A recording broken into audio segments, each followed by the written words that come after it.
तर नमस्कार मित्रांनो, मी संकेत सर. आजपासून आपण जी राज्यघटनेची जी सिरीज चालू करतोय, त्या राज्यघटनेच्या सिरीजमधला खूप इम्पॉर्टंट पहिला चॅप्टर म्हणजे आपला घटना निर्मिती आहे. मग आपल्या घटना निर्मिती हा चॅप्टर जो आहे, हा जो धडा आहे, हा आपल्याला आयोगाच्या दृष्टीने तर खूप महत्त्वाचा आहे. म्हणजे आयोगाच्या दृष्टीने म्हणजे आपल्याला तर क्वेश्चन सॉल्व्हिंगसाठी तो खूप महत्त्वाचा आहे. पण त्या पलीकडेही आपल्याला या सामाजिक जीवनामध्ये एक आपलं संविधान कसं निर्माण झालं याच्यासाठी देखील तो तेवढाच महत्त्वाचा आहे. त्यासाठी म्हणजे कसा महत्त्वाचा आहे, तर आपली घटना निर्मिती कशी झाली. तर आजच्या जे आपलं जे काही सध्याचं जे सगळी कंट्रोवर्सी चालू आहे देशामध्ये, त्या कंट्रोवर्सीच्या या जगामध्ये एक वेगळं नॅरेटिव्ह तयार केलं जात आहे, की जे तुम्ही सगळ्या त्या गोष्टीला ओळखूनच असाल. त्यासाठी एक सामाजिक जीवनामध्ये जो खरा इतिहास आहे किंवा जी आपली जी घटना निर्मिती कशी झाली, तर त्यासाठी हा चॅप्टर हा माझ्या मते तुम्हाला खूप गरजेचा पडणार आहे. ठीक आहे. तर त्याच्यामध्ये पहिला म्हणजे आपली घटना निर्मिती कशी झाली. घटना निर्मिती कशी झाली म्हणजे आपले ज्यावेळेस इंग्रजांचं ज्यावेळेस राज्य होतं आणि इंग्रजांचं राज्य हे जवळजवळ डगमगायला आलं आणि 1940ला ज्यावेळेस जे दुसरं महायुद्ध सुरू झालं आणि दुसरं महायुद्धाच्या नंतर 45ला ज्यावेळेस ते संपलं, म्हणजे त्यावेळेसचे जे इंग्लंडचे जे पंतप्रधान होते ते होते, पंतप्रधान म्हणता येणार नाही, ते काहीतरी राष्ट्राध्यक्ष आहेत कदाचित, राष्ट्राध्यक्ष ते होते विन्स्टन चर्चिल. विन्स्टन चर्चिल साहजिकच आता 5 वर्ष जवळजवळ ते युद्ध चाललं आणि त्या 5 वर्षाच्या पिरियडमध्ये मग ते सामान्य जनतेला एवढा तो आता सगळ्याच गोष्टी त्रास होतो सामान्य जनतेला साहजिकच. मग तो महागाईच्या संदर्भात असो किंवा सुरक्षेच्या बाबतीत संदर्भात असो, अशा वेगवेगळ्या कारणामुळे मग ते विन्स्टन चर्चिलचं सरकार पडलं 1945ला आणि त्यांच्या जाग्यावर एक नवीन सरकार ॲटलींचं हे सरकार आलं. आणि त्याच्यानंतर मग त्यांनी एक घोषणा करून टाकली, की घोषणा केल्यानंतर की 1948च्या अगोदर हे भारताला आम्ही स्वातंत्र्य देऊ म्हणून असं त्यांनी त्यांच्या भाषणामध्ये त्यांनी असं म्हटलं. आणि त्यानंतरच मग लॉर्ड माउंटबॅटन हे ज्यावेळेस भारतात आले, त्यांनी मग असं सांगितलं की आम्ही 15 ऑगस्ट 1947ला आम्ही भारताला स्वातंत्र्य देऊ. म्हणजे अशी त्यांनी एक डेट डिक्लेअर केली की आम्ही या दिवशी भारताला स्वातंत्र्य देऊ. मग ती 15 ऑगस्ट 1947 हीच तारीख निवडण्यामागचं एक रिझन काय असेल, कारण काय असेल, तर त्यामधलं महत्त्वाचं कारण म्हणजे 9 ऑगस्ट आणि 6 ऑगस्ट हे जे 2 दिवस आहेत, त्यामध्ये अमेरिकेने जे आपला जपान देश आहे त्या जपानवर अणुबॉम्ब टाकले होते. कधी 6 ऑगस्ट 1947 आणि 45 टाकले त्यावेळेस 6 ऑगस्ट 1945 आणि 9 ऑगस्ट 1945ला ज्यावेळेस अणुबॉम्ब टाकले आणि 15 ऑगस्ट 1945ला जपानने शरणागती पत्करली, म्हणजे युद्ध हरलं, जपान युद्ध हरलं असं डिक्लेअर केलं आणि इंग्रजांचा किंवा ब्रिटिशांचा अमेरिकेचा विजय झाला असं देखील म्हणलं जातं. मग 15 ऑगस्ट ही त्या ब्रिटिशांची आवडती तारीख किंवा फेवरेट त्यांचा जी डेट असेल ती ओळखली जाते, ती फेवरेट डेट आहे म्हणून. एवढ्या मोठ्या बलाढ्य हे जे जपान होतं हे सगळं टेक्नॉलॉजीच्या बाबतीत, आणि ते जर हरले तर त्यासाठी त्यांच्यासाठी खूप महत्त्वाची ही तारीख होती, फेवरेट तारीख होती असं म्हणता येईल. म्हणून त्यांनी 15 ऑगस्ट 1947 हा भारतासाठी स्वातंत्र्य दिन म्हणून निवडला असावा असा बरेच लोक असे एक अंदाज काढतात. पण हे जे स्टेटमेंट आहे किंवा हा जो अंदाज आहे तो ॲक्च्युअली म्हणजे कुठे ऑफिशियली कुठे आपल्याला दिसत नाही, पण हा एक अंदाज वर्तवलेला आहे. जे आपले सगळे जे इतिहासकार आहेत किंवा जे या सर्व गोष्टींचा अभ्यासक जे आहेत त्यांनी असा अंदाज वर्तवलेला आहे. ठीक आहे. त्यासाठी मग 15 ऑगस्ट 1947ला भारताला स्वातंत्र्य दिलं आणि लॉर्ड माउंटबॅटन यांच्या घोषणेनुसार आणि ॲटली हे जे राष्ट्राध्यक्ष होते त्यांनी हे स्वातंत्र्य दिलं म्हणता येईल. ठीक आहे. मग पण त्या स्वातंत्र्य देण्या अगोदरच म्हणजे 1946 मध्ये हे सगळं घटना निर्मिती म्हणजे संविधान बनवण्यासाठी एक काहीतरी प्रोसिजर चालू होती. पण त्या प्रोसिजरच्याही अगोदरपासून काही काळ अगोदर म्हणजे 20 ते 30 वर्षाच्या अगोदर या संविधान सभेच्या मागणीसाठी अनेक जण लोकांना श्रेय दिलं जातं. म्हणजे अनेक लोक याच्यासाठी पुढे होऊन म्हणायचे की आम्हाला या देशाचं संविधान लिहिण्याचा अधिकार हा फक्त भारतीयांना असावा. त्यासाठी ते खूप महत्त्वाचं आहे. त्याच्यामधला पहिला जो मान दिला जातो तो म्हणजे 1922ला महात्मा गांधींनी संविधान सभा असा शब्दाचा उल्लेख नाही केला. शब्दाचा जो उल्लेख आहे तो असा शब्दाचा उल्लेख नाही केला, पण एक संविधान सभा असावी आणि ती भारतीयांनी मिळून बनलेली असावी असं महात्मा गांधींचं म्हणणं होतं. पण त्यांनी संविधान सभा हा शब्द उच्चार केलेला नाही. ठीक आहे, हे खूप महत्वाचं आहे त्यासाठी. ठीक आहे, त्यानंतर 1934 मध्ये मानवेंद्रनाथ रॉय हे जे आहेत नेते, त्यांनी असं प्रथमतः भारताला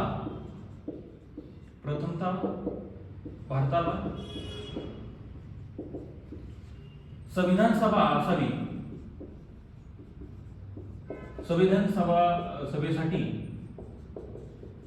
सभेसाठी मागणी केली. संविधान सभेसाठी मागणी केली कोणी तर मानवेंद्रनाथ रॉय, असं त्यांना श्रेय दिलं जातं याच्यासाठी की त्यांनी पहिल्यांदा संविधान सभेसाठी त्यांनी मागणी केली होती असं म्हणलं जातं. तर मानवेंद्रनाथ रॉय जे हे आहेत ते एक याचे साम्यवादी चळवळीमधले अग्रणी नेते किंवा एक पुढारलेले नेते म्हणून त्यांची ओळख आहे साम्यवादी चळवळीमधले. त्याच्यामध्ये दुसरा पॉइंट मध्ये जो 1920 मध्ये जो ताशकंद येथे कम्युनिस्ट पार्टी या पक्षाची ज्यावेळी स्थापना झाली होती, तर त्या स्थापनेमागे यांचा खूप मोठा हात आहे असं म्हणलं जातं किंवा त्या स्थापनेमध्ये खूप मोठी भूमिका या मानवेंद्रनाथ रॉय यांची आहे असं देखील म्हणलं जातं. त्यासाठी मग कोणतं ताशकंद 1920 ला कम्युनिस्ट पार्टी किंवा पक्ष हा जो स्थापन झाला त्या स्थापनेमागे यांची खूप मोठी भूमिका होती किंवा स्थापनेपैकी जे लोक त्या स्थापनेमध्ये होते त्यांच्यामधलं महत्वाचं नाव म्हणजे मानवेंद्रनाथ रॉय यांना ओळखलं जातं. ठीक आहे, त्यामधलं नंतर डिसेंबर 1934 मध्ये पाटणा जे आपलं बिहार आहे, बिहारचं पाटणा, त्याच्यामध्ये काँग्रेसची एक CWC म्हणजे काँग्रेस कार्यकारिणीची एक बैठक झाली आणि त्या बैठकीमध्ये की त्यांनी औपचारिकरित्या संविधान सभेची मागणी केली. औपचारिक म्हणजे ऑफिशियली त्यांनी एक मागणी केली आणि मागणी केल्यानंतर 1948 मध्ये नेहरूंनी काँग्रेसच्या वतीने अशी मागणी केली की संविधान सभा तर असायलाच हवी, पण ती संविधान सभा ही प्रौढ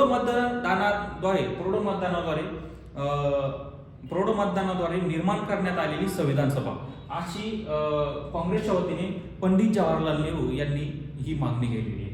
ठीक आहे, त्यानंतर 1940 मध्ये लॉर्ड लिंलिथगो यांनी ऑगस्ट ऑफर आणली आणि ऑगस्ट ऑफर मधले काय सांगितलं त्यांनी की भारतीयांची घटना ही भारतीयांनीच तयार करावी, पण कशी मुख्यतः, हा खूप महत्वाचा शब्द आहे त्याच्यामधला.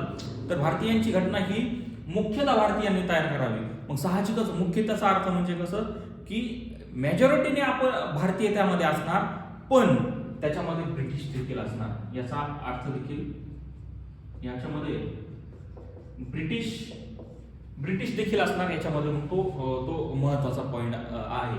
ठीक आहे, त्याच्यामध्ये मग साहजिकच मग ही जी ऑगस्ट ऑफर आहे ती भारतीयांनी साहजिकच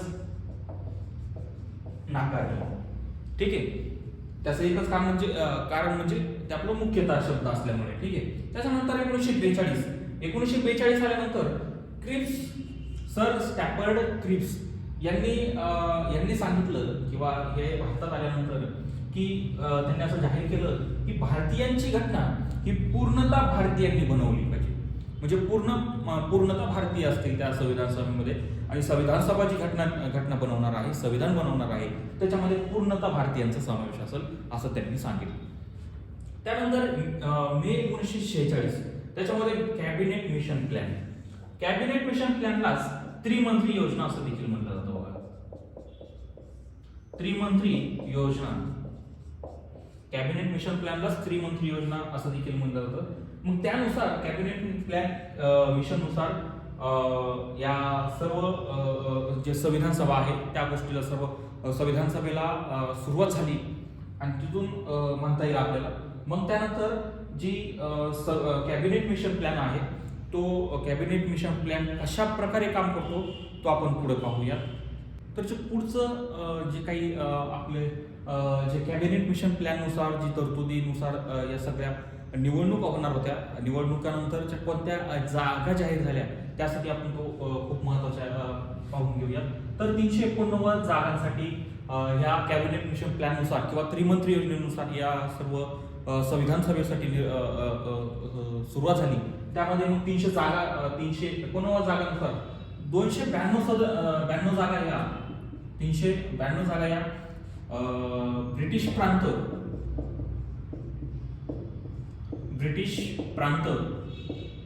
प्रांत यासाठी त्या जाहीर झाल्या. 292 जागा सॉरी. तर मग 292 जागांपैकी 292 जागा होत्या आणि ब्रिटिश प्रांत त्यावेळेस होते 11 ब्रिटिश प्रांत होते. त्यानंतर ज्या 4 जागा आहेत त्या चीफ कमिशनरच्या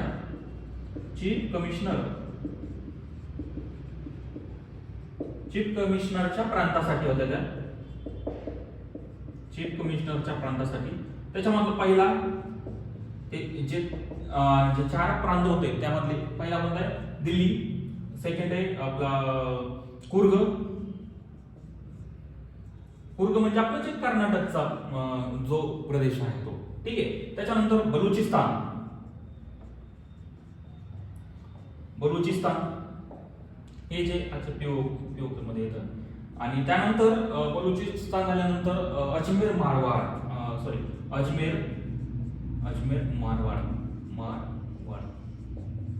हे 4 प्रदेश आहेत. दिल्ली तर तुम्हाला माहिती असेल, कुर्ग जो आपला कर्नाटकचा भाग आहे तो. त्याच्यानंतर बलुचिस्तान जो आजच्या पीओके मध्ये येतो, जे आत्ताच जी काही आय थिंक वर्षा अगोदर किंवा या 2-3 वर्षामध्येच या बलुचिस्तान मधले जे नागरिक आहेत त्यांनी असं एक विद्रोह केला होता आणि तिथे भारताचा झेंडा देखील फडकला होता असं म्हणलं जातं.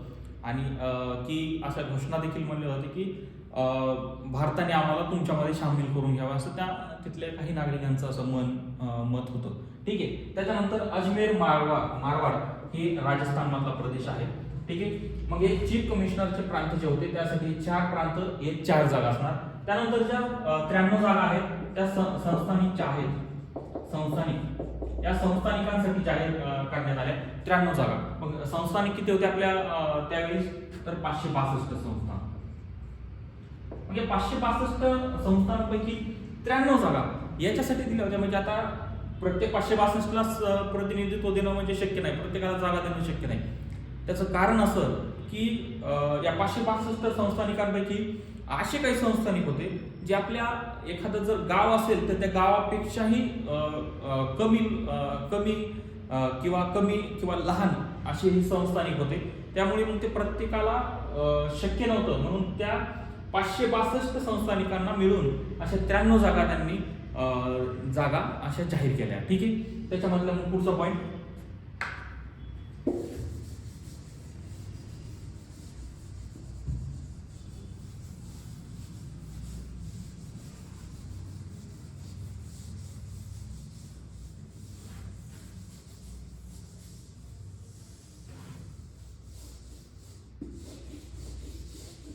याच्यामधला पुढचा पॉईंट पाहून घेऊया. त्याच्यानंतर मग या निवडणुका झाल्यानंतर निवडणुकामधलं पहिलं ज्यावेळेस मी पाठीमागे सांगितलं की पंडित जवाहरलाल नेहरूंनी असं सांगितलं होतं की ही जी संविधान सभा कशापासून बनली, कशी निर्मित झाली असेल पाहिजे, तर पुरोड मतदानाच्या आधारे निवडण्यात आलेल्या संविधान सभेद्वारे ही घटना निर्मिती होईल असं मागणी कोणी केली होती, पंडित जवाहरलाल नेहरू. पण साहजिकच ही ज्यावेळेस ऍक्च्युअल संविधान सभा निर्माण झाली त्यावेळेस ही प्रौढ मतदानाद्वारे जी निवडणूक होणार होती ती खूप वेळखाऊ प्रक्रिया, म्हणजे खूप वेळ जाणार होता त्यामध्ये. त्याच्यामध्ये ते नंतर काय झालं की 1935 नुसार 1935 नुसार जे प्रांतिक सरकार होतं किंवा प्रांतिक सदस्य होते, त्या प्रांतिक सदस्यानुसार मग हे संविधान सभेवर जे सदस्य निवडणार होते ते याच्यावरून निवडणार होते. मग 1935च्या कायद्यानुसार जे प्रांतिक सरकारमध्ये आहेत जे सदस्य आहेत त्यांच्यानुसार संविधान सभेमध्ये हे सदस्य वोटिंग करणार होते. त्याच्यानंतर मग ती निवडणुकीची पद्धत जी आहे त्याच्यामध्ये त्या निवडणुकीच्या पद्धतीला काय म्हटलं होतं, निवडणुका प्रमाणशीर प्रतिनिधित्वाची पद्धत. एकल संक्रमणीय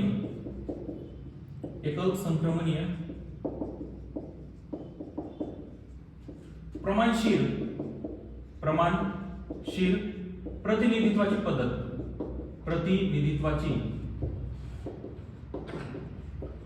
एकल संक्रमणीय प्रमाणशीर प्रतिनिधित्वाची पद्धत असं देखील असं त्या अप्रत्यक्ष, पण ही कशी आहे, अप्रत्यक्ष आहे. जे साहजिकच त्या प्रांतिक सदस्य आहेत त्यांच्यानुसार जर निवडून जात असेल तर ते अप्रत्यक्ष आहे.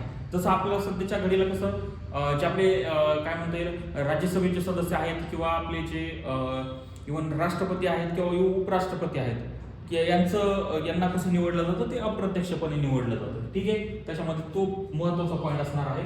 त्यानंतर पुढचा पॉईंट म्हणजे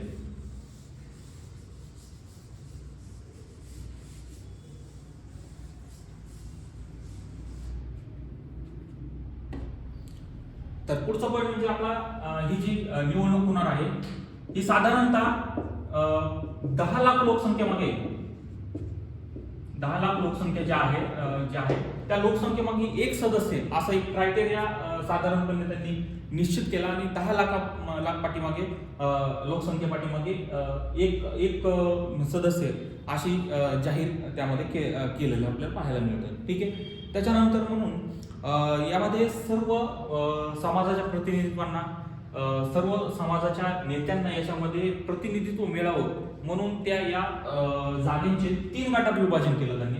3 गटात पहिलं होतं मुस्लिम, दुसरा आहे शीख आणि तिसरा आहे साधारण. 3 गटात विभाजन केलं कोणतं, मुस्लिम, शीख आणि साधारण. ठीक आहे, त्याच्यामध्ये मग पुढचं हे 3 गटात विभाजन केल्यानंतर या 3 गटात विभाजन केल्यानंतर साधारणतः जुलै ऑगस्ट 1946 मध्ये या सर्व निवडणुका झाल्या. या निवडणुका झाल्या आणि या निवडणुका कशासाठी, मग आपल्या किती जागा होत्या, 296 कशा प्रकारे, तर 292 कोणते आपल्या ब्रिटिश प्रांत आणि जे 4 होत्या त्या चीफ कमिशनरचे प्रांत, असे मिळून किती 296 जागा. आणि त्या 93 जागा ज्या होत्या ते कोणासाठी ज्या होत्या त्या 93 जागा कोणासाठी, आपले संस्थानिक जे नामनिर्देशित त्यांचे प्रतिनिधी करणार होते. ठीक आहे, त्याच्यामध्ये 296 जागांपैकी त्याच्यामध्ये 296 जागांनंतर 208 जागा या काँग्रेसने मिळवल्या. जवळजवळ 9 जागा वगळता त्यांनी सर्व साधारण जागा या मिळवल्या त्यांनी काँग्रेसने. त्यानंतर मुस्लिम लीगने 73 जागा मिळवल्या. 73 जागा मुस्लिम लीगने म्हणजे जवळजवळ असं म्हणलं जातं की 5 जागा सोडतात, 5 जागा वगळता त्यांनी सर्व मुस्लिम जागा या त्यांनी मिळवलेल्या होत्या असं देखील म्हणलं जातं. त्यानंतर ठीक आहे, त्याच्यानंतर 15 जागा इतरांना मिळाल्या. मग त्या 15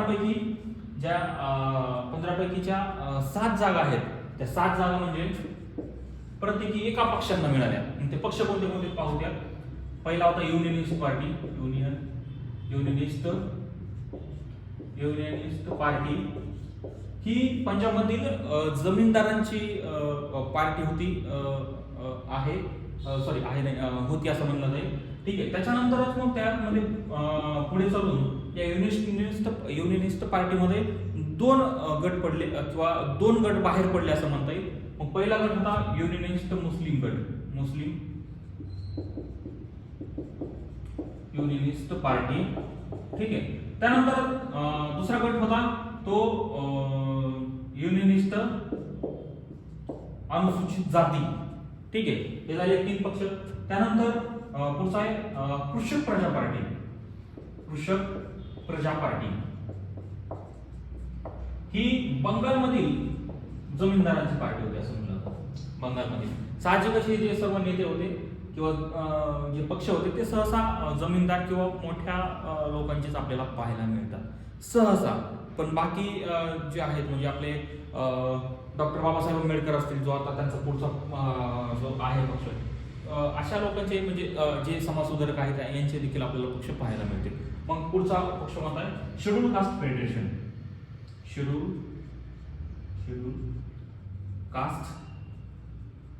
कास्ट फेडरेशन हा होता पक्ष डॉक्टर बाबासाहेब आंबेडकरांचा, जो त्यांनी त्यांचे उमेदवार उभा करूनही बंगालमधील जेसोर व खुलना हे हा जो मतदारसंघ आहे, जेसोर व खुलना हा तुम्ही पाहून घ्या, हा खूप महत्वाचा आहे. जेसोर व खुलना हा मतदारसंघ आहे. जेसोर व खुलना याच्यामधून जोगेंद्रनाथ मंडल हे निवडून आले होते. जोगेंद्रनाथ मंडल हे निवडून आले होते. त्यानंतर 6वा पक्ष आपला कोणता म्हणता येईल? युनियनिस्ट पार्टी झालं, अनुसूचित जाती, कृषक प्रजा पार्टी, युनियनिस्ट मुस्लिम, शीख गैर काँग्रेस. याच्यामध्ये शीख, पण कोणते शीख? गैर काँग्रेस, जे काँग्रेसमध्ये नाहीत अशा शीखांचा हा पक्ष आहे. त्याच्यानंतर 7वा पक्ष लास्ट होता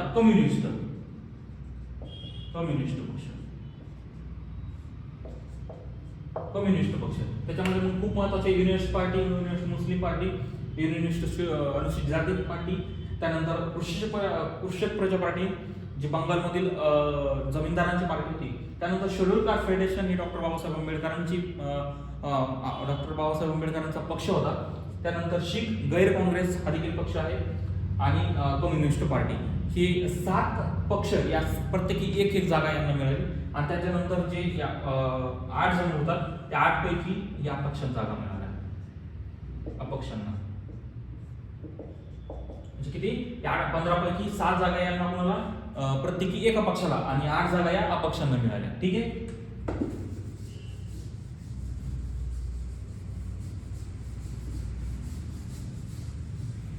हे खूप महत्वाचं आहे. थोडं जंगली जरी होत असेल किंवा कन्फ्युजन जरी होत असेल तर तुम्ही विचारू शकता नक्कीच मला कमेंटमध्ये वगैरे, किंवा मी डिस्क्रिप्शन मध्ये माझा कॉन्टॅक्ट नंबरही देईल कदाचित, तर मग त्यावर मला देखील फोन करून तुम्ही तुमचा काही क्वेश्चन असतील तर तुम्ही विचारू शकता.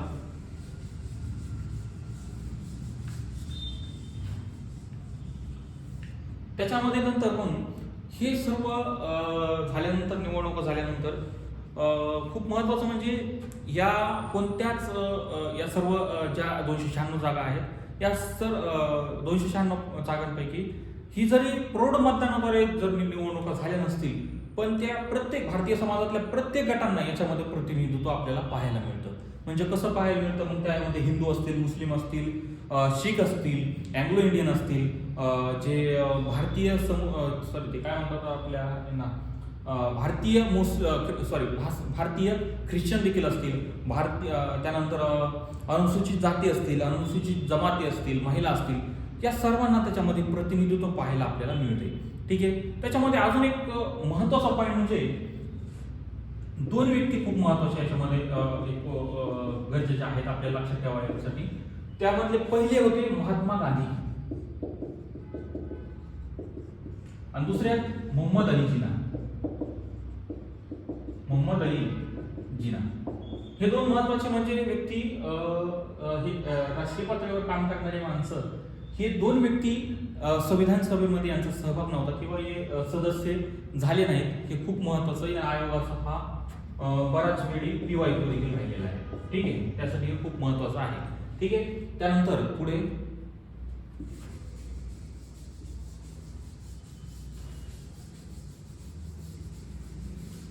पुढचा पॉईंट म्हणजे जी आपली संविधान सभा निर्माण झाली त्यानंतर 3 ज्या तारखा आहेत किंवा 3 जे दिनांक आहेत ते खूप महत्त्वाचे आपल्याला आपल्यासाठी गरजेचे आहेत. ते आपण एक पॅरलली कंपॅरिझन करून ते आपण समजून व्यवस्थित प्रकारे घेऊया. ठीक आहे. त्याच्यामधला पहिली तारीख होती 9 डिसेंबर 1946. त्याच्यानंतर दुसरी तारीख होती 11 डिसेंबर 1946 आणि तिसरी तारीख आहे 11 डिसेंबर 1946. सॉरी 11 डिसेंबर 9 डिसेंबर 11 डिसेंबर आणि 13 डिसेंबर. ठीक आहे. त्याच्यामध्ये मग ती खूप महत्त्वाची आपल्याला पाहायला मिळणार आहे. ठीक आहे. तर त्यामध्ये ही जी 13 डिसेंबर 1946, 11 डिसेंबर 1946 आणि 9 डिसेंबर 1946 हे 3 तारखा खूप महत्त्वाच्या पडणार आहेत आपल्याला. त्याच्यामध्ये 9 डिसेंबर 1946 मध्ये संविधान सभेची पहिली बैठक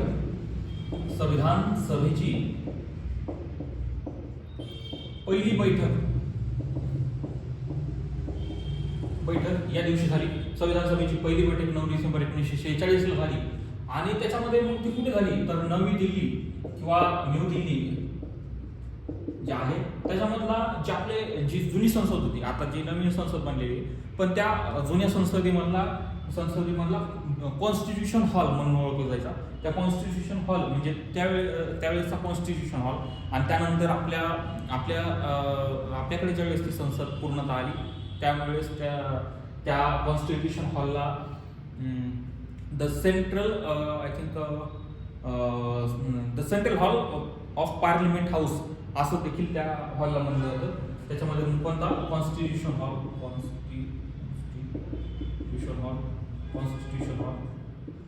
म्हणजेच कोणता आपला central hall of parliament house.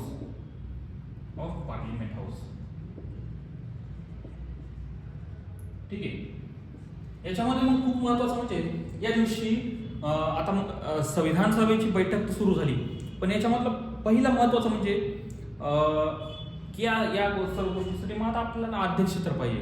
मग आपण काय केलं, फ्रान्सच्या पद्धतीचं अनुकरण करून म्हणजे फ्रान्सची जी पद्धत होती त्याला फॉलो करून जे वयाने ज्येष्ठतम असतील म्हणजे जे वयाने खूप सिनियर असतील त्यांना अध्यक्ष म्हणून त्यांची निवड केली. त्याच्यामध्ये मग कोण होते, सच्चिदानंद सिन्हा.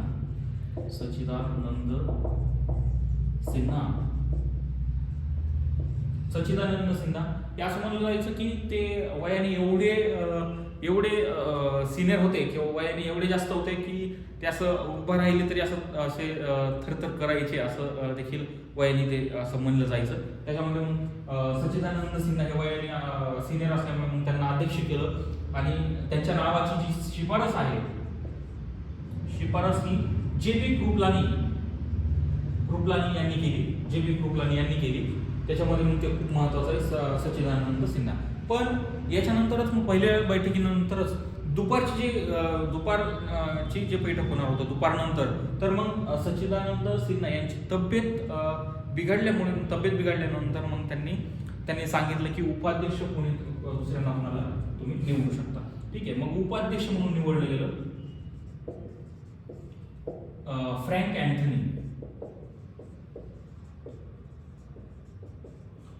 अँथनी यांना उपाध्यक्ष म्हणून निवडलं गेलं. हे होते भारतीय ख्रिश्चन समुदायाचे.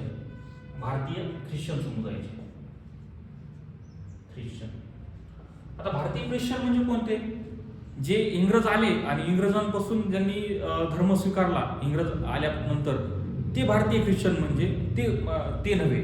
तर भारतीय ख्रिश्चन म्हणजे भारतामध्ये जो आपला धर्म आहे ख्रिश्चन धर्म आहे तो भारतामध्ये कधी आला तर जवळजवळ इसवी सन आय थिंक 4थ्या शतकामध्ये आला. मग 4थ्या शतकापासून ते आपल्या इंग्रज येईपर्यंत म्हणजे कधी तर जवळजवळ 1600 ते 1700 जे शतक जातील वर्षानंतर 1600-1700 वर्षा अगोदरच ख्रिश्चन धर्म हा भारतात आला होता आणि त्यावेळी ज्यांनी ख्रिश्चन धर्म स्वीकारला ते म्हणजे हे भारतीय ख्रिश्चन म्हणून ओळखले जातात. आणि ते कोण होते, भारतीय ख्रिश्चन समुदायाचे होते. फ्रँक अँथनी यांना उपाध्यक्ष म्हणून निवडलं गेलं. ठीक आहे. त्यानंतर निवडले गेल्यानंतर मग आपले जे सच्चिदानंद सिन्हा होते त्या सच्चिदानंद सिन्हाने जे आपल्याला जगभरातून जे 3 देशांनी आपल्याला एक शुभेच्छा संदेश म्हणून पाठवले होते, म्हणजे तुम्ही घटना निर्मिती करताय म्हणून एक शुभेच्छा पाठवलेले असे 3 देश होते. ते 3 देशांचं नाव बघा. पहिले USA, दुसरं आपलं USA चीन, दुसरं चीन आहे आणि तिसरं आपलं ऑस्ट्रेलिया. USA, चीन आणि ऑस्ट्रेलिया 3 देशांचे जे शुभेच्छा संदेश आहे किंवा त्यांनी एक गुड विशेष किंवा बेस्ट विशेष त्यांनी आपल्याला जे दिले होते, त्यांनी ते शुभेच्छा संदेश आपण मेसेज ते त्यांनी सचिनानंद सिन्हा त्यांनी ते पाहिले. ठीक आहे. त्याच्यानंतर हे झालं. त्यानंतर 11 डिसेंबर 1946 ही तारीख खूप महत्वाची. त्याच्यानंतर पहिल्याच 11 डिसेंबर 1946 या दिवशी मग आपले जे कायमस्वरूपी अध्यक्ष असतील, कायमस्वरूपी अध्यक्ष म्हणून निवड केली गेली. ती निवड केली गेली राजेंद्र प्रसाद यांची. राजेंद्र प्रसाद हे कायमस्वरूपी अध्यक्ष झाले आणि कायमस्वरूपी अध्यक्ष झाल्यानंतर मग पुढचा पॉईंट, कायमस्वरूपी अध्यक्ष झाले.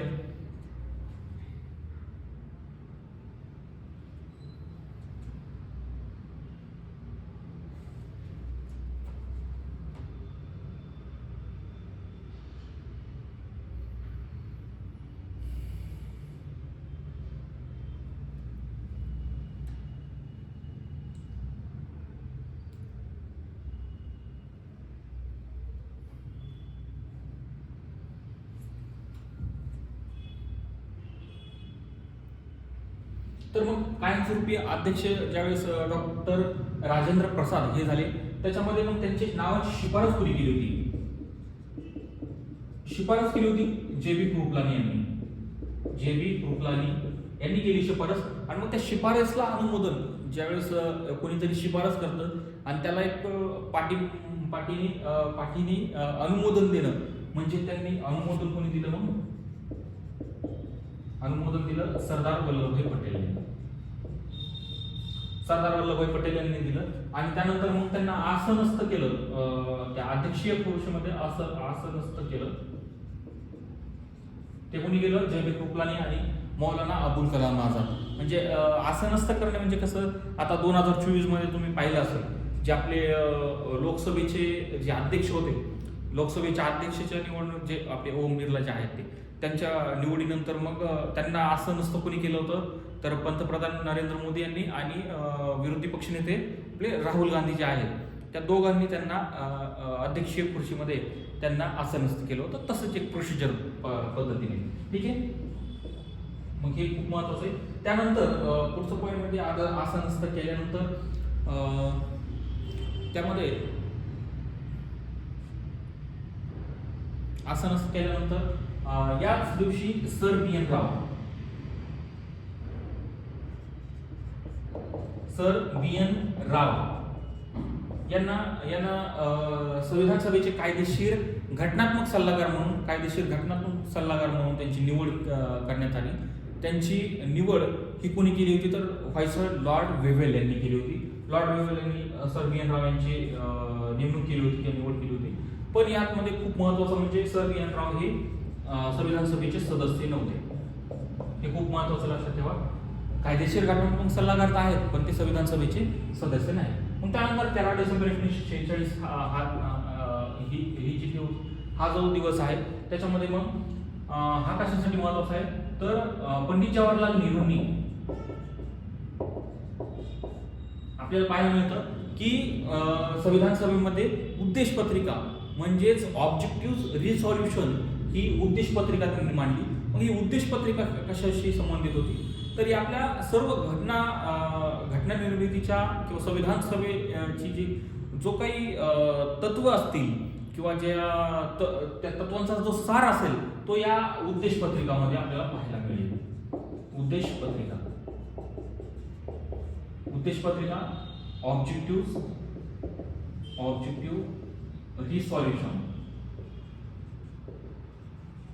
ऑब्जेक्टिव्ह रिसॉल्युशन आपल्याला पाहायला मिळते त्या उद्देश पत्रिकामध्ये सगळं. आणि मग त्या साहजिकच मग 13 डिसेंबर 1946 ला ज्यावेळेस ती उद्देश पत्रिका संविधान सभेत मांडली आणि त्या संविधान सभेत मांडल्यानंतर 22 जानेवारी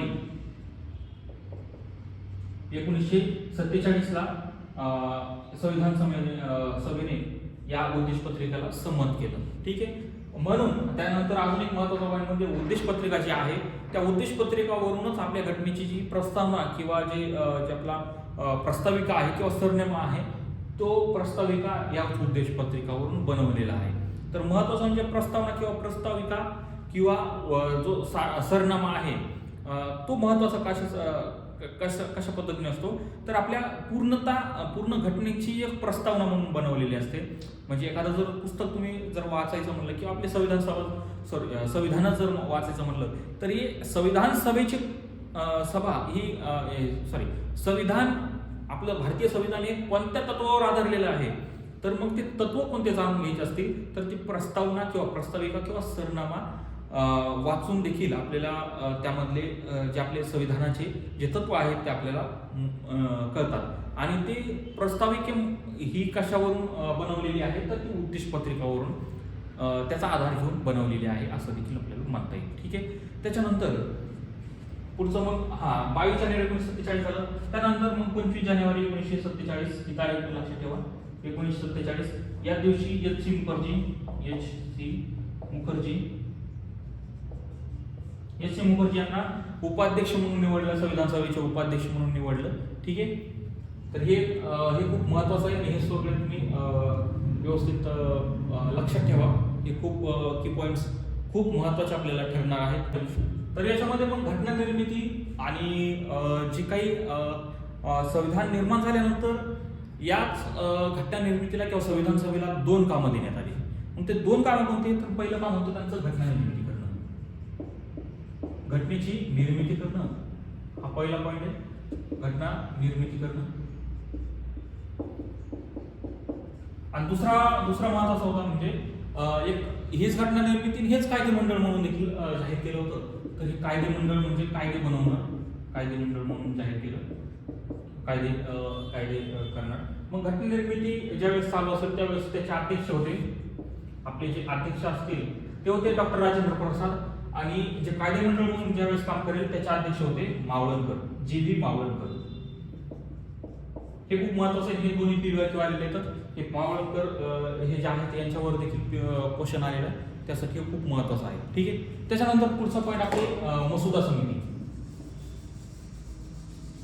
ही खूप महत्वाची आहे. घटना निर्मिती किंवा संविधान निर्मितीमध्ये ज्यावेळेस आपण संविधान सभा पाहू त्यामधला सर्वात महत्वाची आणि सर्वात मोठा रोल निभावणारी जी कोणती समिती आहे तर ती आपली मसुदा समिती. मसुदा समिती.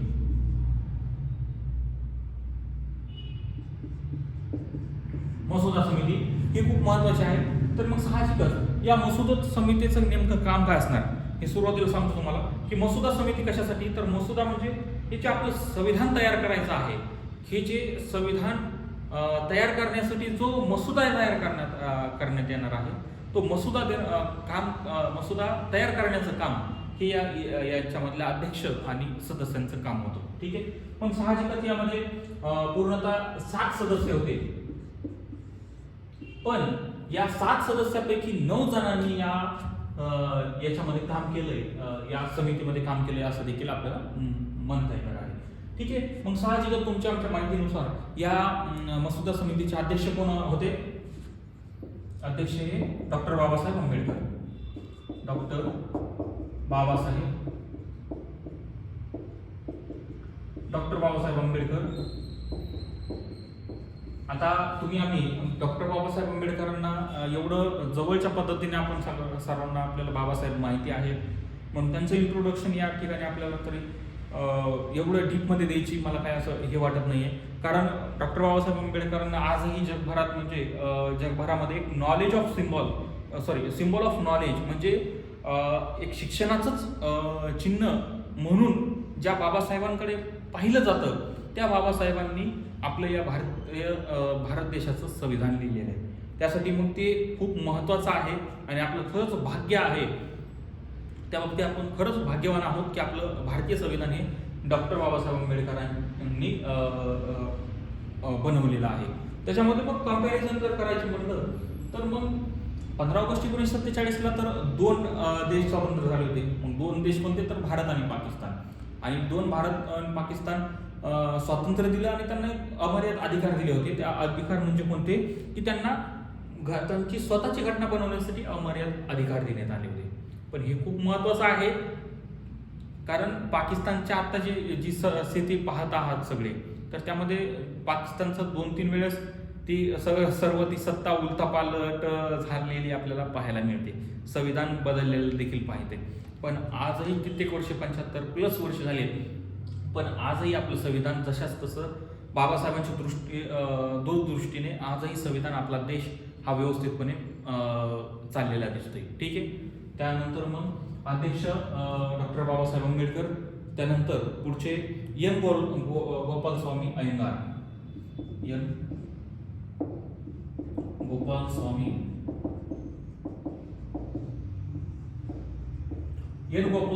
अय्यंगार हे खूप महत्वाचं, म्हणजे हे ICS होते पहिले, पूर्वी भूतपूर्व ICS अधिकारी. ICS म्हणजे कोणतं, ते जे आजच्या घडीचं IAS आहे त्यावेळेस IAS होतं, ते महत्वाचं आहे.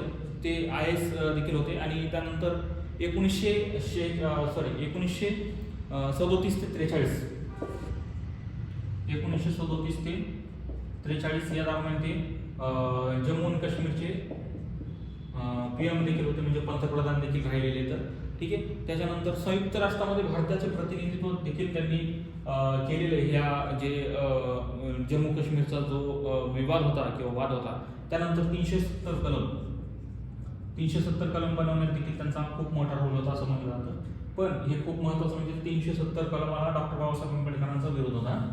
कारण आपण जर संविधान एका देशासाठी बनवत असो, पण एखाद्या जर राज्यासाठी जर एखादी विशिष्ट तरतूद असेल, तर बाबासाहेबांचा त्यासाठी विरोध होता आपल्याला पाहायला मिळेल. ठीक आहे. त्यानंतर पुढचा पुढचे सदस्य हे आले. पुढचे सदस्य होते आपले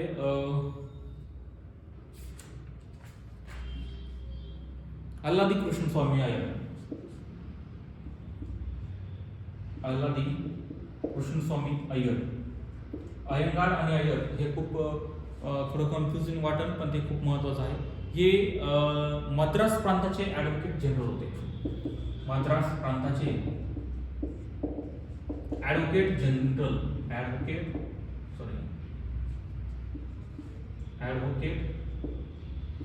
जनरल म्हणजे आपले जे सध्याच्या पॉलिटीमध्ये आपण जे महाधिवक्ता म्हणतो, AGI म्हणतो, ते ॲडव्होकेट जनरल होते. अय्यर हे अल्लादी कृष्णस्वामी अय्यर हे. मग त्याच्यानंतर पुढचे होते आपले सईद मुहम्मद सादुल्लाह हे होते. याच्यामध्ये खूप महत्वाचं पॉईंट म्हणजे हे सादुल्लाह हे मुस्लिम लीगचे सदस्य होते. मुस्लिम लीग आणि संस्थानिक हे याच्यामध्ये जे संविधान सभेमध्ये होती, संविधान सभेमध्ये प्रवेश त्यांनी केला नव्हता. पण ज्यावेळेस भारताला स्वातंत्र्य मिळाल्यानंतर ॲक्च्युअलमध्ये ज्यावेळेस संविधान सभा सुरू झाल्यानंतर मग सादुल्लाह जे मुस्लिम लीगचे जे सदस्य आहेत आणि ज्यांचा प्रदेश हा भारतामध्ये मोडतो, त्यांनी मग त्या आपल्या संविधान सभेमध्ये प्रवेश केलेला आपल्याला पाहायला मिळतो. ठीक आहे. मग त्याच्यानंतर पुढचं डॉक्टर KM मुन्शी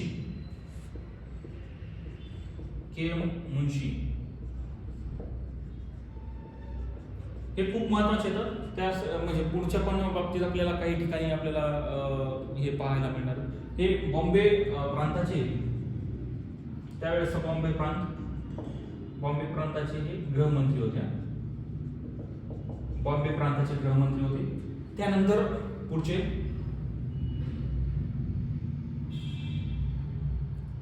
BL मित्तल यांच्या जागेवर आरोग्याच्या कारणामुळे त्यांनी राजीनामा दिल्यानंतर एन माधवराव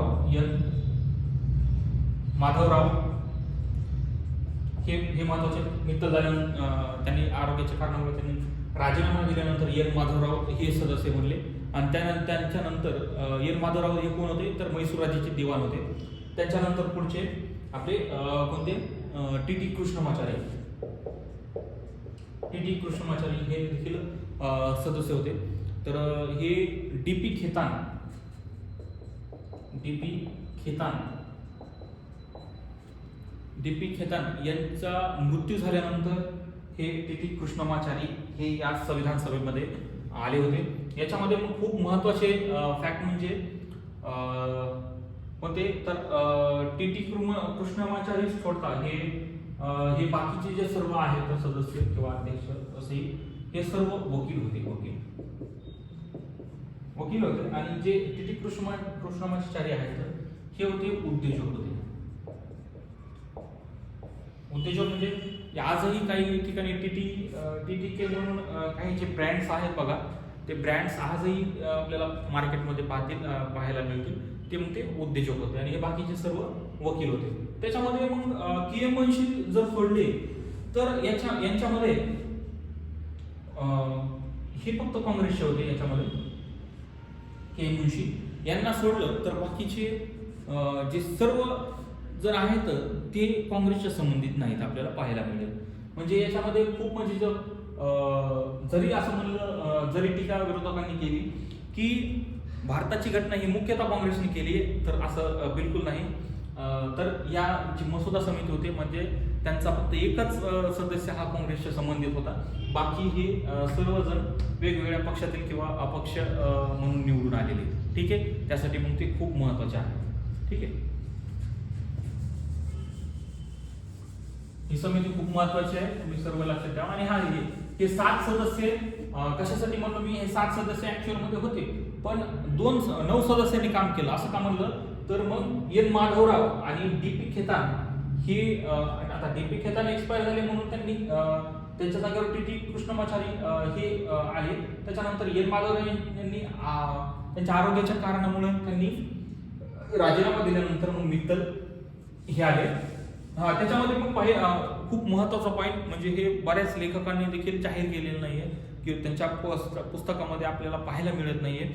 त्या टी.टी. कृष्णमाचार्यांचं एक सेंटेन्स आहे संविधान सभेमध्येच बोलताना की डॉक्टर बाबासाहेब आंबेडकरांना या सर्व संविधान सभेचा किंवा संविधानाचा निर्माता म्हणून त्यांना श्रेय का द्यावं. तर त्यांनी असं सांगितलं की हे जेवढे सदस्य आहेत ते सर्व आपापल्या कामामध्येच व्यस्त होते.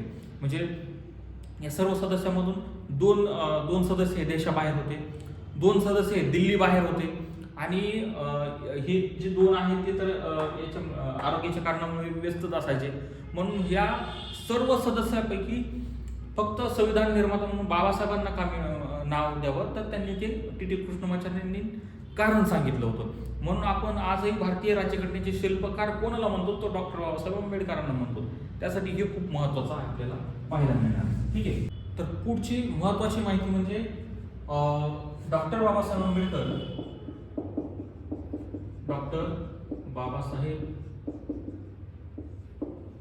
आंबेडकर यांनाच आपण भारतीय राज्यघटनेचे शिल्पकार म्हणून ओळखतो आणि सिम्बल ऑफ नॉलेज म्हणून ओळखतो. असे बाबासाहेब हे घटना सभेवर म्हणजे संविधान सभेवर कसे निवडून आले हे आपण पाहूया.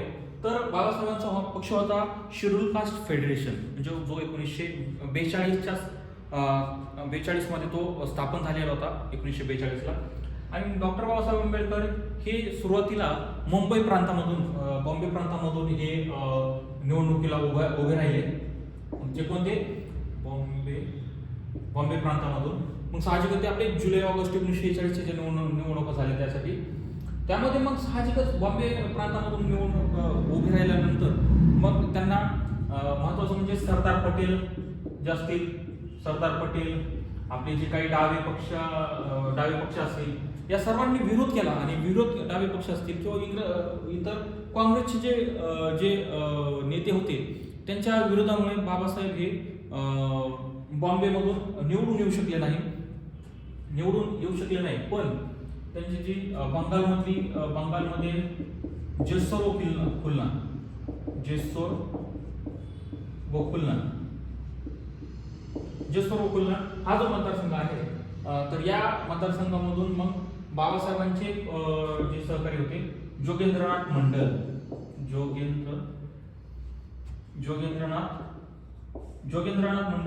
हे निवडून आले. आणि हे निवडून आल्यानंतर मग साहजिकच मग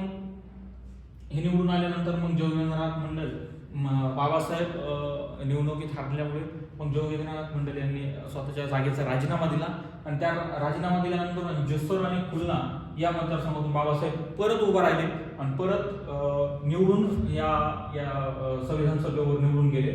मग निवडून गेल्यानंतर जे काही निवडून गेल्यानंतर बाबासाहेबांनी ते संविधान सभेसाठी ते काम सुरू केलं. पण महत्वाचं म्हणजे की हा जो बंगाल प्रांत होता फाळणी झाल्यानंतर हा जो प्रदेश आहे तो बंगालचा पाकिस्तानमध्ये गेला आणि मग पाकिस्तानमध्ये गेल्यानंतर मग बाबासाहेब औपचारिकरित्या कोणत्या सभेचे सदस्य झाले तर पाकिस्तानच्या सभेचे सदस्य झाले. मग पाकिस्तानच्या सभेच्या संविधान सभेचे सदस्य झाल्यानंतर असं म्हणलं जातं किंवा आजही रेकॉर्डमध्ये आहे की मोहम्मद अली जिना किंवा इतर मुस्लिम लीगचे किंवा मुस्लिम समाज एवढा खुश होता की पाकिस्तानचं संविधान हे डॉक्टर बाबासाहेब आंबेडकर बनवतील म्हणून मोहम्मद अली जिना हे खूप आनंदी होते असं देखील म्हणलं जायचं. पण साहजिकच बाबासाहेबांसारखा देशभक्त हा कुठेच मिळणार नाही आणि मग त्यांनी त्या बंगालच्या जेसोर व खुलना या जागेचा त्यांनी राजीनामा दिला आणि राजीनामा दिल्यानंतर हे त्यांनी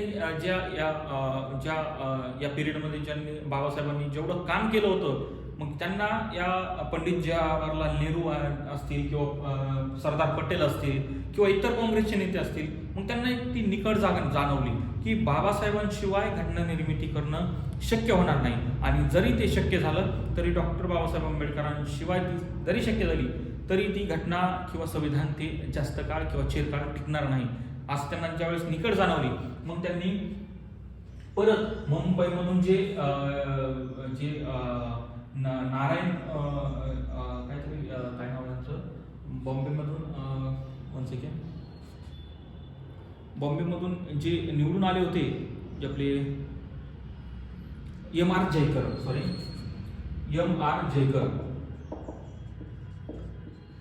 यांनी स्वतःच्या जागेचा राजीनामा दिला आणि त्यानंतर मग बॉम्बेमधून बाबासाहेब परत उभे राहिले आणि मग काँग्रेसच्या पाठिंब्याने बाबासाहेब परत घटना सभेवर किंवा संविधान सभेवर निवडून गेले असं देखील म्हणतात. त्याच्यानंतर मग जेसोर खुलनामध्ये बाबासाहेबांनी सपोर्ट कोणी केला हे महत्वाचं आहे. मग इथले जे कोणी एससीचे म्हणजे अनुसूचित जातीचे मधील जे किंवा दलित नेते असतील त्यांनी सपोर्ट केला. कदाचित असा अंदाज म्हणलं जातो की मुस्लिम लीगच्या काही सदस्यांनी देखील किंवा कार्यकर्त्यांनी देखील त्यांना सपोर्ट केला असं देखील म्हणलं जातं. त्यासाठी मग हे जेसोर खुलना मधून निवडून गेले सुरुवातीला. त्यानंतर बंगाल प्रांत हा पाकिस्तानमध्ये गेल्यानंतर त्या जागेचा राजीनामा दिला आणि परत काँग्रेसच्या पाठिंब्याने बॉम्बेमधून M.R. जयकर यांनी राजीनामा दिल्यानंतर परत बाबासाहेब तिथून निवडून संविधान सभेवर आपल्याला गेलेले पाहायला मिळतात. ठीक आहे. मग त्याच्यामध्ये मग बाबासाहेब चार सदस्यांचे सदस्य होते. चार समित्यांचे सदस्य होते. त्यामुळे त्या समित्या कोणत्या पहिली मूलभूत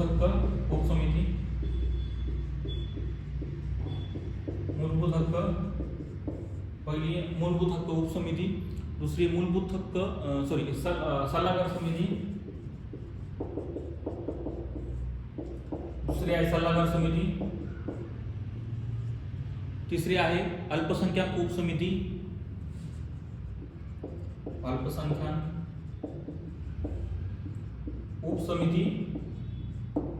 त्यानंतर चौथी आहे संघराज्य घटना समिती. ठीक आहे. या चार समित्यांचे डॉक्टर बाबासाहेब आंबेडकर सदस्य देखील राहिलेले आहेत. त्यासाठी खूप महत्वाचं आहे. ते आपलं पाठीमागे हे राहिलं वाटतं. मसुदा समितीची स्थापना ते आपलं राहिलं. तर 29 ऑगस्ट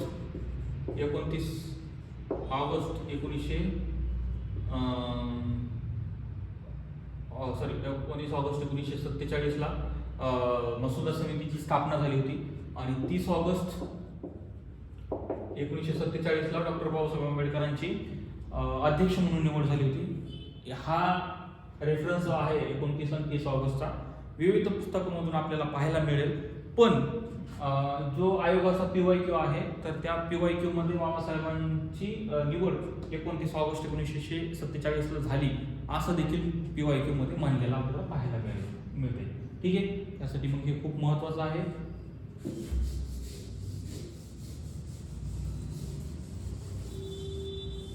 आता हा जो घटना निर्मिती जो चॅप्टर आहे